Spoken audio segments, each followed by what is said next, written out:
Please welcome Sandra Fluke. Here on C-SPAN, we're live at the Aurora Event Center in Denver, Colorado. President Obama is set to speak here shortly, one of two events, campaign events he's doing here in Colorado. Coming to the podium is Sandra Fluke, who was criticized by radio host Rush Limbaugh for her stance on health insurance and contraception.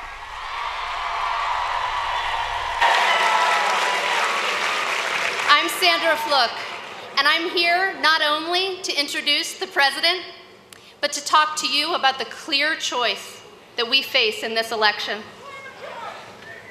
This is a choice that will affect each and every one of us, as well as our friends, our loved ones, and every woman in America.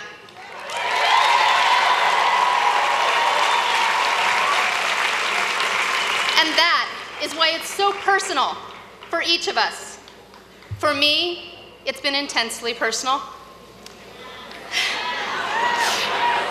Because when I was publicly attacked for speaking out before members of a Congress, I became more aware than ever that this election will decide whether the rights that generations of women have fought for will be rolled back.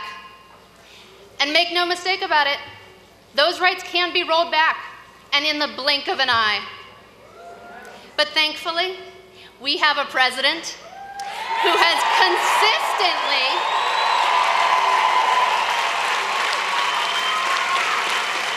consistently proven that he will defend our rights, especially our right to quality, affordable health care.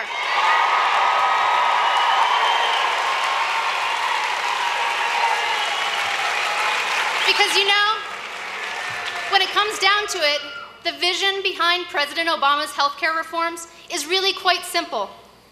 It's that our access to basic health care should never depend on where we go to school or where we work, and especially never what gender we are.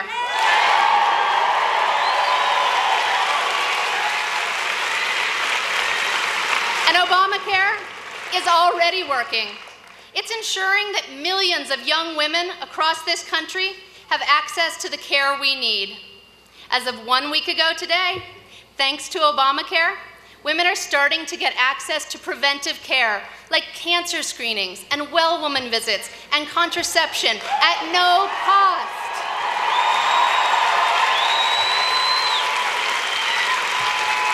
And when Obamacare fully takes effect, we will never again be denied coverage because of a pre-existing condition, like having had a cesarean section. And never again will we pay more than men for the same insurance simply because we are women?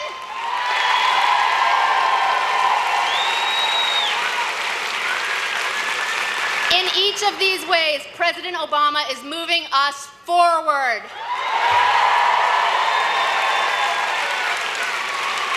But Mr. Romney is offering us only dangerous promises to take us backward.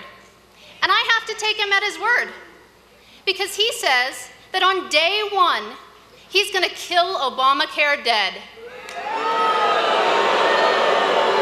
That would take away life-saving preventive care from millions of Americans.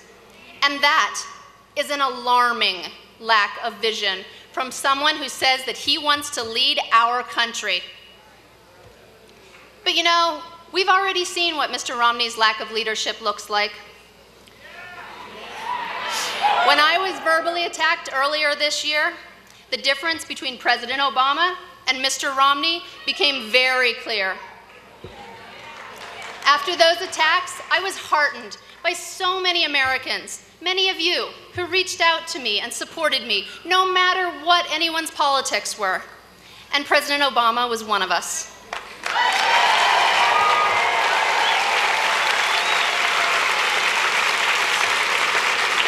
He defended my right to speak without being attacked, and he condemned those hateful words. But you know, Mr. Romney could only say that those weren't the words he would have chosen. Well, Mr. Romney, you're not going to be the candidate we choose.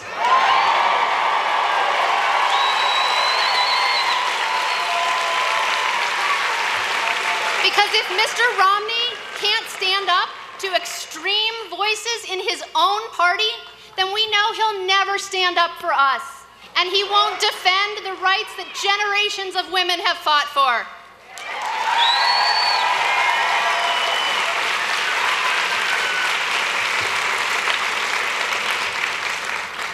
Because we must remember that even though it's 2012, we're still having the debates that we thought were won before I was even born.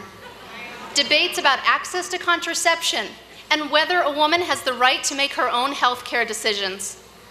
And we must remember that we have a candidate, President Obama, who understands the importance of women getting access to the care they need when they need it.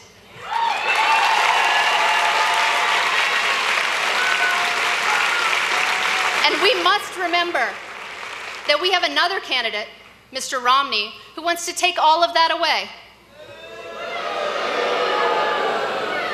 As we register to vote, as we walk into the polling place, as we cast our vote, we must remember, and we will remember.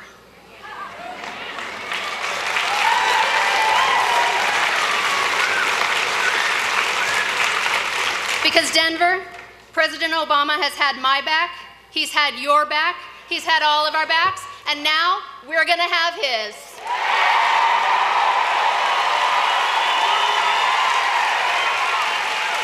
Colorado, please welcome the President of the United States, Barack Obama.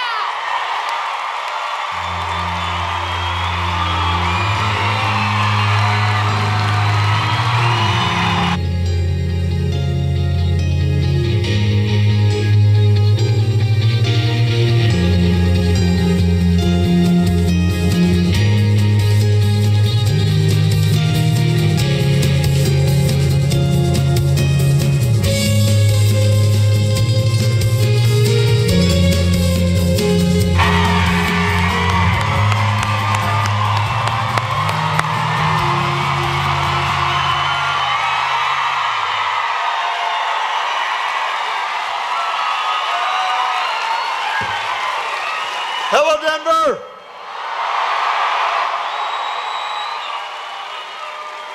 Oh, it is good to be back in Denver.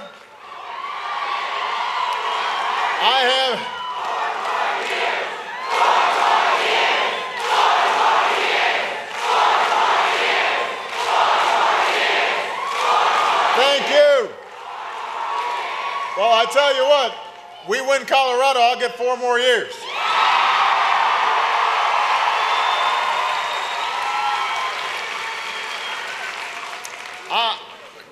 Couple of people I just want to acknowledge. First of all, I just want to say thank you to Sandra for that wonderful introduction.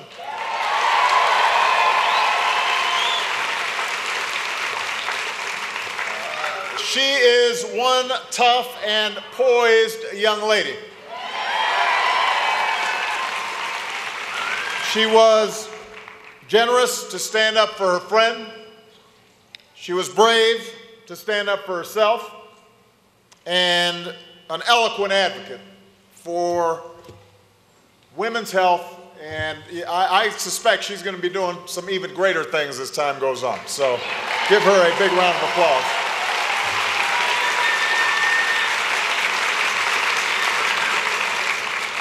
A couple other people I want to acknowledge. Your own mayor, Michael Hancock's in the house.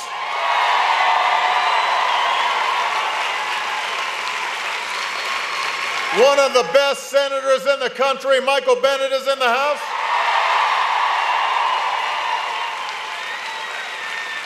A passionate advocate for working families, Ed Perlmutter, is here.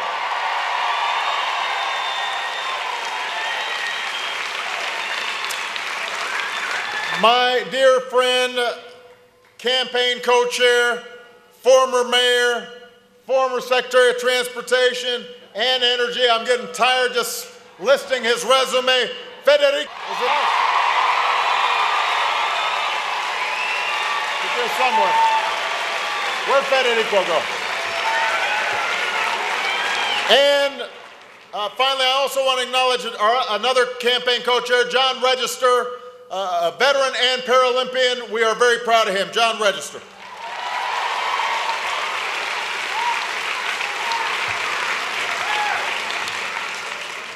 Now, it's been 2.5 weeks since I was last here in Colorado. And, well, as many of you know, I was in Aurora to meet those who lost loved ones during that terrible shooting. And I just had a chance to see some of the first responders who helped to save lives and comfort families during that terrible, terrible day.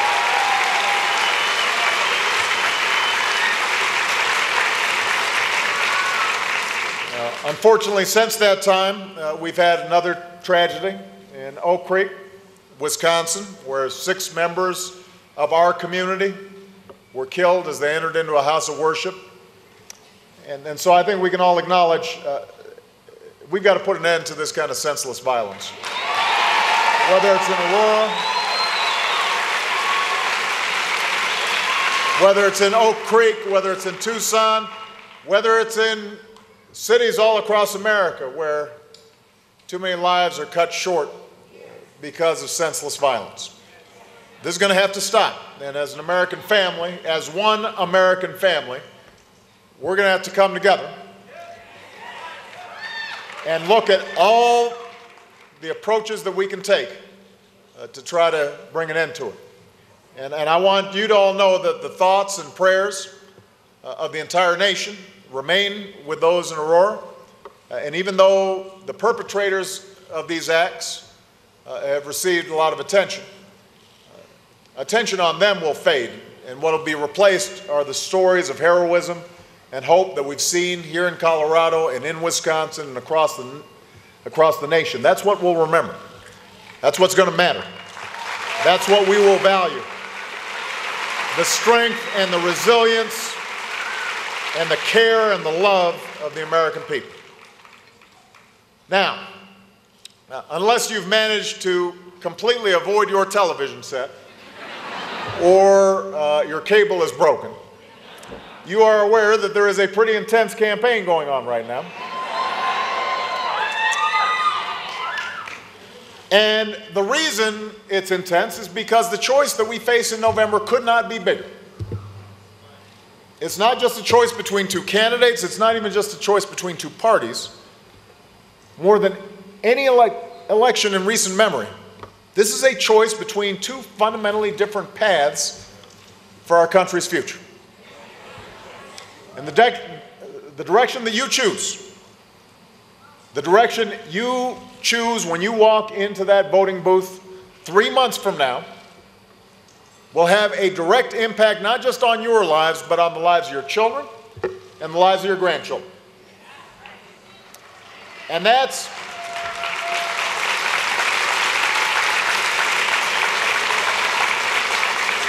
true for everybody, but it's especially true for the women in this country.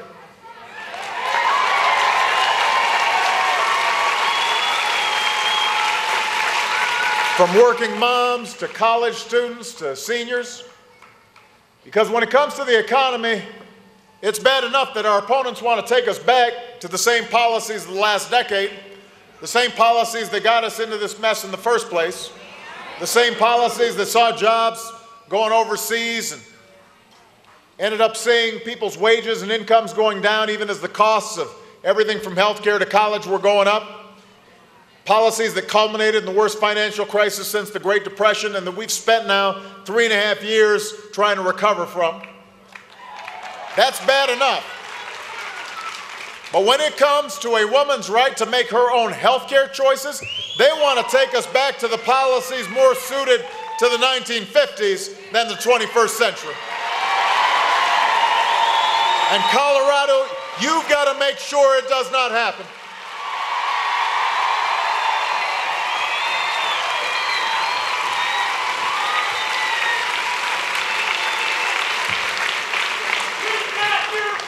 The decisions that affect a woman's health, they're not up to politicians. They're not up to insurance companies. They're up to you.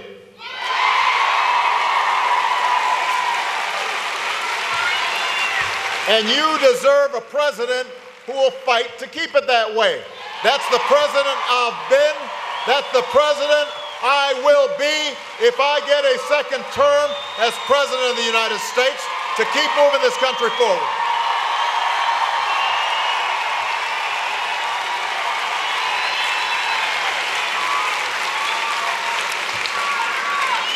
You know, on the issues that matter, you don't have to take my word for it. You can take me at my record.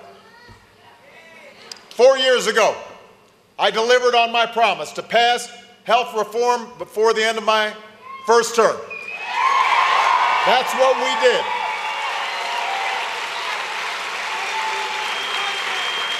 The Affordable Care Act, also known as Obamacare.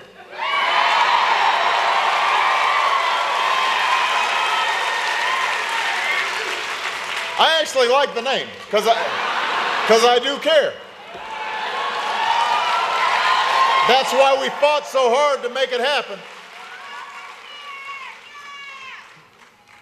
The Affordable Care Act helps make sure you don't have to worry about going broke just because one of your loved ones gets sick.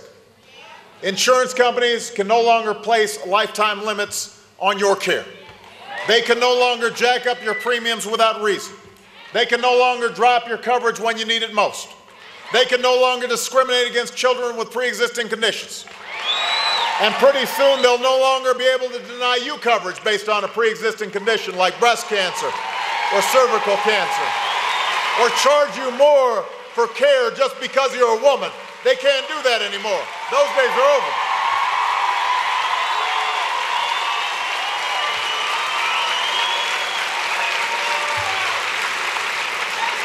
This is a law that allows young adults under the age of 26 to stay on their parents' health care plans. And that's already helped 6.6 million young Americans.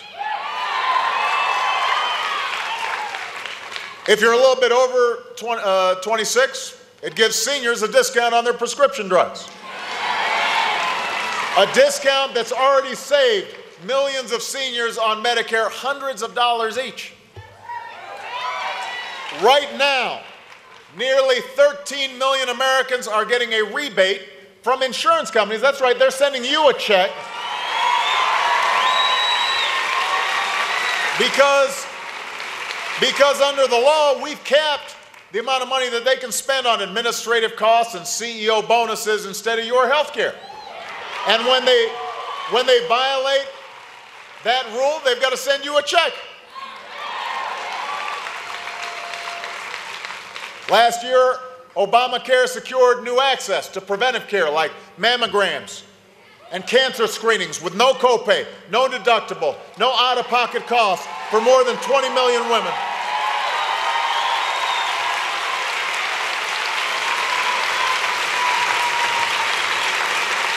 Last week, insurance companies began covering even more services. And now most health plans are going to begin covering the cost of contraceptive care.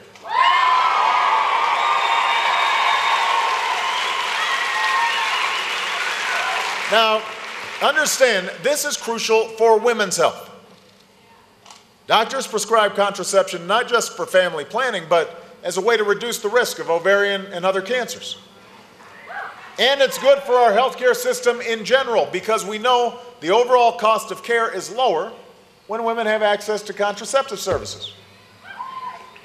And listen, we recognize that many people have strongly held religious views on contraception, which is why we made sure churches and other houses of worship, they don't have to provide it, they don't have to pay for it. We worked with the Catholic hospitals and universities to find a solution that protects both religious liberty and a woman's health. So,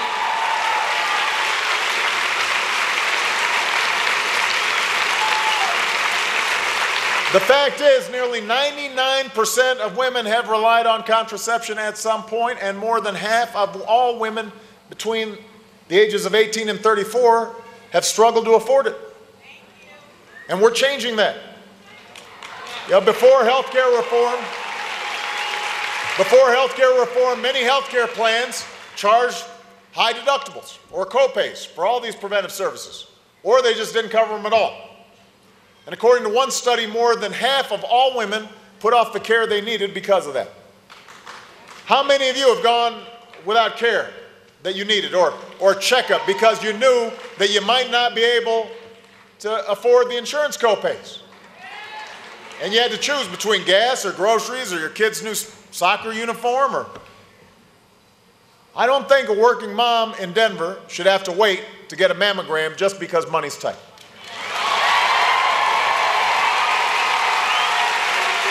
I don't think a college student in Colorado Springs should have to choose between textbooks or the preventive care that she needs. That's why we passed this law. It was the right thing to do. Now, my opponent has a different view. As Sandra said, he said he would take the Affordable Care Act and kill it dead on the first day of his presidency. Kill it dead.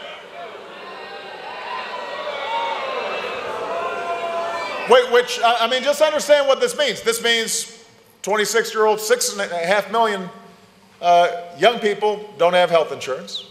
The preventive care, gone. Seniors paying more for prescription drugs. Pre-existing conditions, you're out of luck. Then he said he'd get rid of Planned Parenthood.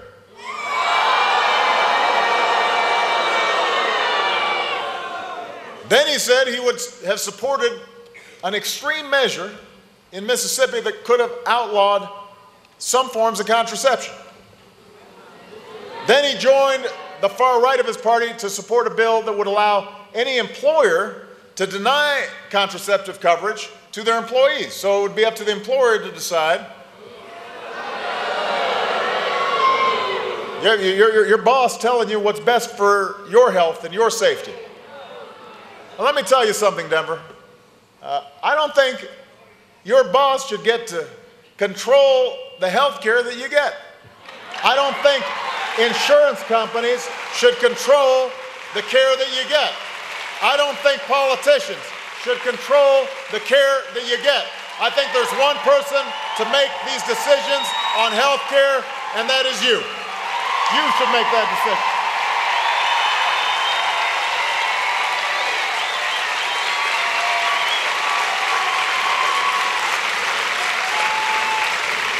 I mean, you know, Mr. Romney's running as the candidate of conservative values. There's nothing conservative about a government that prevents a woman from making her own health care decisions. He says he's the candidate of freedom. But freedom's the chance, the opportunity to determine for yourself the care that you need when you need it. It's the ability to change jobs or start your own business without fear of losing your health insurance. We're not going to go back to the days when it was acceptable to charge women more than men for health care. And we're not going back to the days when women with pre-existing conditions, like being a cancer survivor, were denied affordable care. We're not going to kick more than 1 million young women off their parents' plan. We are not going backwards, Denver. We're moving forward. That's why I'm running for president again.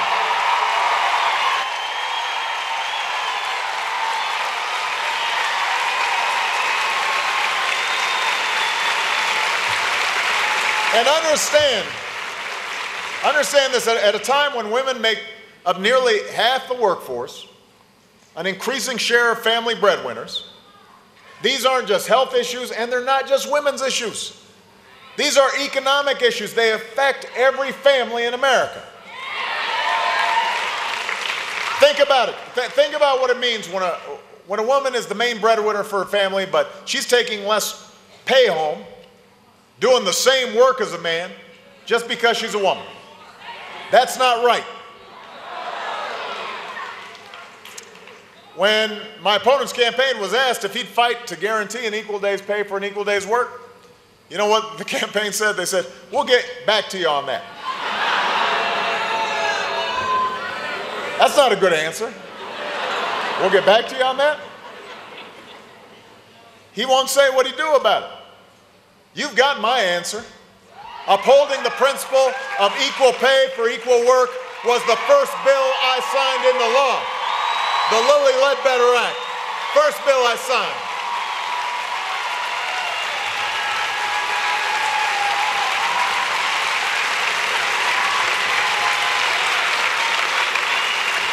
And one other thing, today's the 3-year anniversary of Sonia Sotomayor taking her seat on the Supreme Court.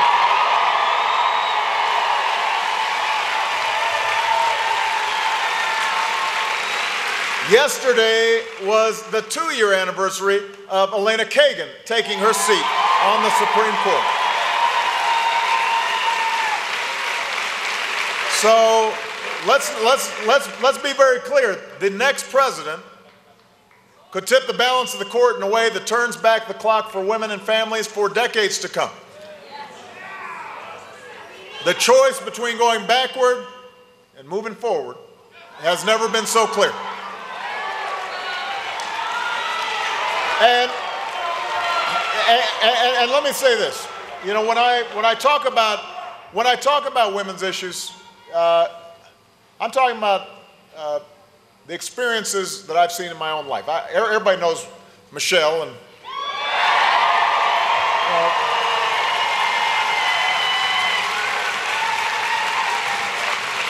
the fact that we are partners in this process of this journey of life has been my source of strength, and I want to make sure that she has control over her healthcare choices.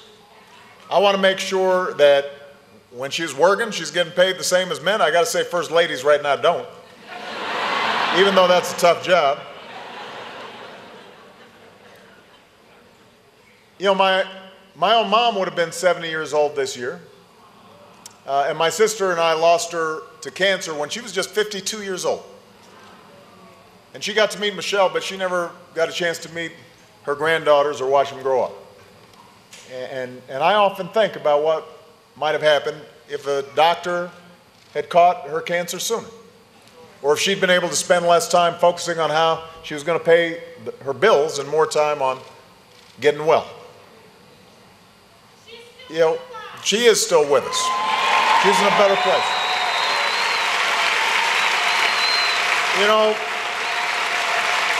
I think about Malia and Sasha, and I think to myself, well, we're not going to have an America where they have fewer opportunities than somebody's sons. I don't want them having fewer choices than anybody's boys do. And then 4 years ago, as I had the privilege to travel all across this country and meet Americans from all walks of life, I heard so many stories like mine. And I decided nobody else should have to endure the heartbreak of a broken healthcare system. No one in the wealthiest nation on earth should go broke because they get sick. Nobody should be able to tell their daughters or sons that the decisions they can and cannot make for themselves are constrained because of some politicians in Washington. And thanks to you, we've made a difference in people's lives. Thanks to you, there are folks that I meet today who have gotten care, and their cancer has been caught, and they've got treatment, and they are living full lives, and it happened because of you, because of your efforts 4 years ago. And Denver, we've come too far to turn back now. We've got too much work to do to implement health care. We've got too much work to do to create good jobs. We've got too many teachers that we've got to hire. We've got too many schools we've got to rebuild. We've got too many students who still need affordable higher education. There's more homegrown energy to generate. There are more troops that we've got to bring home. There are more doors of opportunity that we've got to open to anybody who's willing to work hard and walk through those doors. We've got to keep building an economy where no matter what you look like or where you come from, you can make it here if you try. And you can leave something behind for the next generation. That's what's at stake right now, Colorado. That's why I'm running for President of the United States of America. That's why I'm asking for your vote. I still believe in you, and if you still believe in me, and if you're willing to stand with me and knock on some doors with me and make some phone calls with me and talk to your neighbors and friends about what's at stake, We will win Colorado, and if we win Colorado, we will win this election. We will finish what we started, and we'll remind the world why America's the greatest nation on earth. God bless you, and God bless the United States of America.